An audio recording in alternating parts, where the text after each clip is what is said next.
Querida e amada igreja, espero que todos vocês estejam bem. Se você ainda não percebeu, vai perceber agora que hoje eu estou com a camiseta do time de futebol da Juventus de Turim, um dos principais times da Itália. E se você olhar aqui atrás, perceberá que o aquário está decorado lindamente pela minha filha Raquel com as cores da bandeira da Itália. E mais ao fundo você vai perceber que toda hoje a nossa devocional ela vai ser gravada tendo como fundo musical o hino nacional italiano. Agora você pergunta, por que tudo isso? Eu gostaria que ainda hoje você, junto com a sua família, orassem pela Itália. Nas últimas 24 horas, a Itália contabilizou mais de 600 mortos. E durante todo o período de epidemia até agora, de pandemia, a Itália já registrou a morte de 23 médicos. Daí a necessidade de você e eu nos juntarmos em oração por aquele país. Ore pelo governo para que tenha sabedoria para medidas sábias.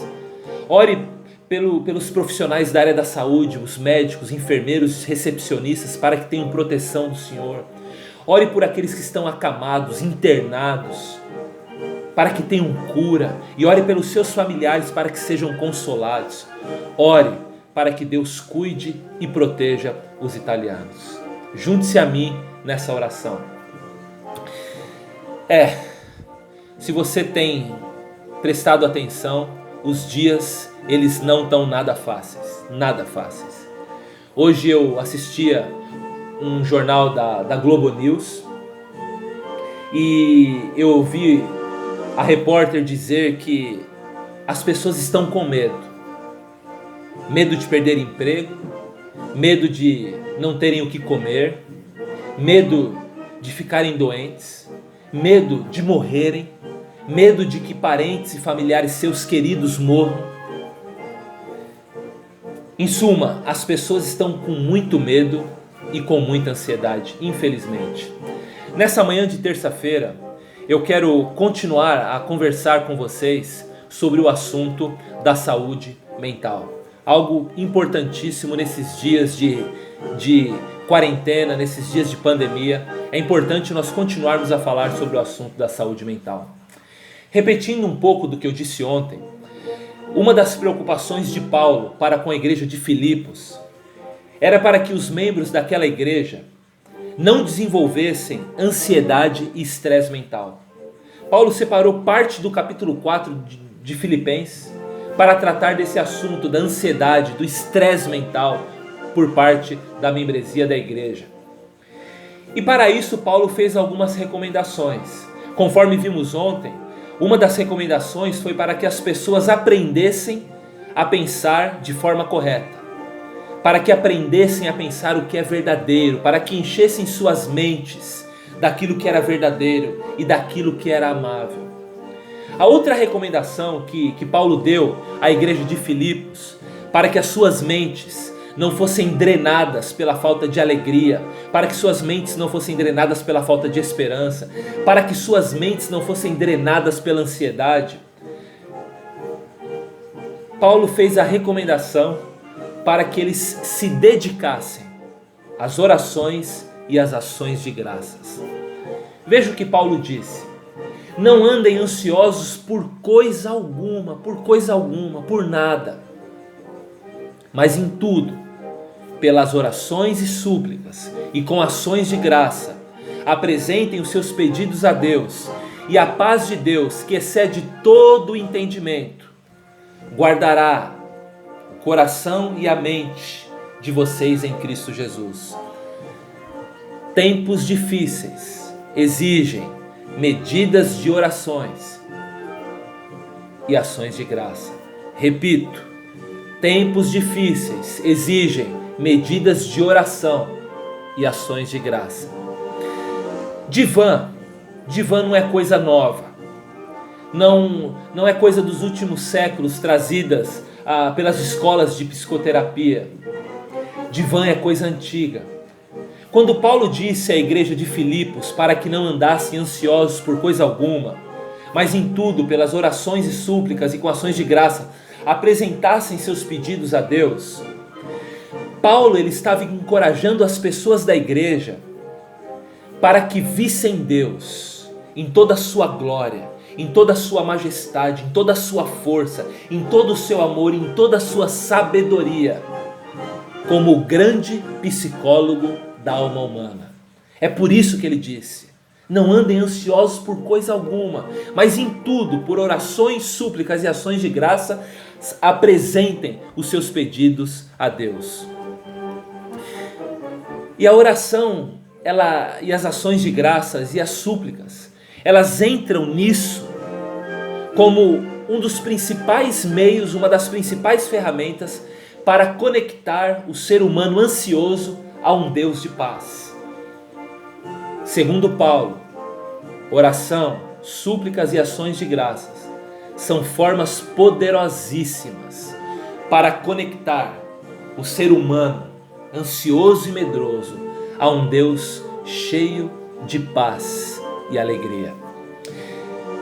E a oração, sem dúvida nenhuma, é uma dessas principais ferramentas.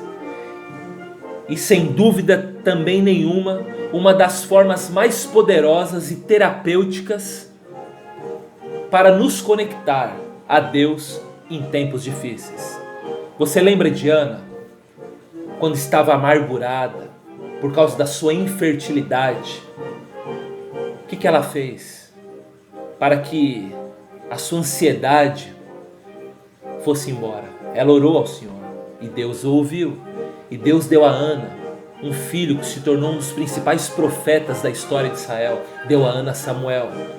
Lembram de Salomão, recém-coroado rei de Israel, tendo que suceder Davi, o seu pai, o maior rei de Israel até o momento?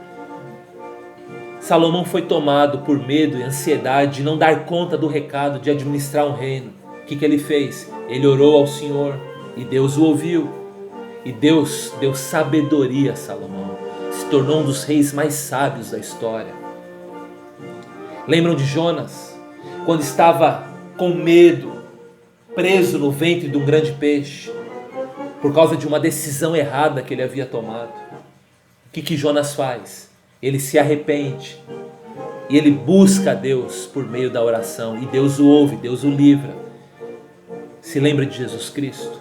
Mesmo sendo Deus e não precisando orar, ele regou toda a sua vida por meio da oração, e sendo, sem dúvida nenhuma, o maior exemplo de oração da história humana até hoje, mesmo sem precisar orar.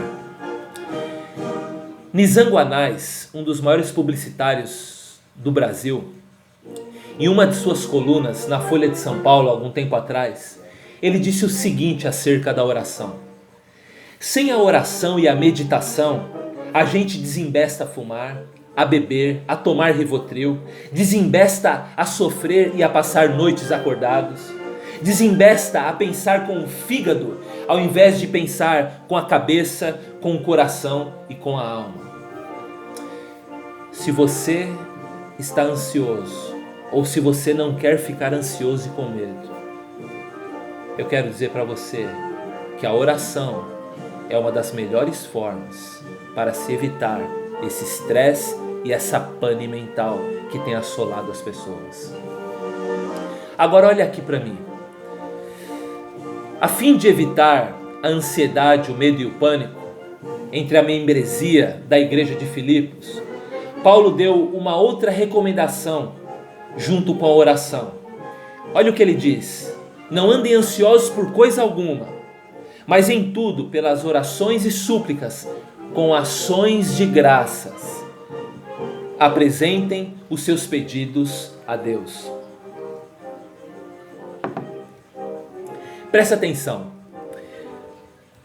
A oração, ela se perfaz ainda melhor se ela for feita com ações de graças. Oração sem gratidão, ela é uma oração manca, ela é uma oração caolha. Deus quer que nós usemos a oração como antídoto contra a ansiedade, medo e estresse? Sim, Ele quer. Entretanto, Ele quer que, além das nossas orações englobarem somente as queixas, os medos, as ansiedades e as frustrações, Deus quer que em nossas orações sejam englobadas também ações de graças, gratidão e louvor. Tempos difíceis exigem medidas de orações e medidas de ações de graça. Agora, o que tudo isso tem a ver comigo e com você nesses dias de pandemia de coronavírus e estresse mental e ansiedade? Conforme nós vimos, orientados por Paulo, medo e estresse mental são diluídos por meio de oração e ações de graça. Eu quero propor a você que você comece o seu dia indo ao divã do Senhor, procurando o psicólogo por excelência. Comece o seu dia orando. Eu tenho visto muitas pessoas dizendo que vão maratonar na Netflix. Nada contra Netflix nem séries. Eu já vi muitas e certamente verei outras. Mas eu quero dizer para você uma coisa. Séries de Netflix, da Amazon ou qualquer outro lugar, elas não, de forma alguma, elas darão sustância para a sua alma em momentos de dificuldade. Deus sim. E uma das melhores formas para nutrir a alma em tempos difíceis é por meio da oração. Procure o Senhor em oração. Procure o Senhor no seu quarto. Derrame a sua alma, a sua angústia, os seus medos. Ore pela Itália, Japão, Brasil, Estados Unidos, pelos médicos, pelos governantes. Ore pela sua família, ore por mim. Mas vá a Deus em oração, para que a sua alma e para que a sua mente não desembeste, como diz Nissan Guanais. E não só isso, que a sua oração seja regada o tempo todo por ações de graça. Ore ao Senhor com ações de graça. Agradeça a Deus pelo que Ele é e pelo que Ele faz. Agradeça a Deus pela sua família, pelo teto que você tem, pela saúde, pela proteção. E não só isso. Ensine os seus filhos, mesmo pequenos, a não murmurarem nesses dias, mas a serem gratos a Deus por tudo que Deus tem dado a eles. Tempos difíceis exigem medidas de oração com ações de graça. Que Deus te abençoe nessa terça-feira, no nome de Jesus.